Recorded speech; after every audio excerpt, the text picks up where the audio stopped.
আসসালামু আলাইকুম। আপনাদের মাঝে আমি আরেকটা আর্ট ভিডিও নিয়ে এসে পড়েছি।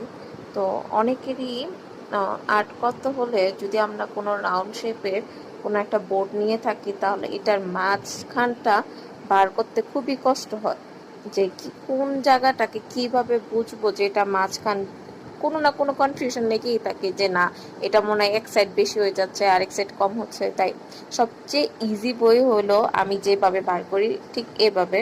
যখন আপনাদের কোনো রাউন্ড শেপের কোনো একটা আর্ট করারই থাকবে, ওইটাকে মাঝে রেখে একটা পেপারের মধ্যে এটাকে খুব সুন্দর করে একটা সেম ওই মাপে, যে মাপে আপনাদের এটা থাকবে, এরপরে এটাকে 4 ভাঁজ করে নেবেন। যেমনটা আমি ভিডিওতে দেখা যাচ্ছে 4 ভাঁজ করে এটার মাঝ বরাবর কেটে নেবেন।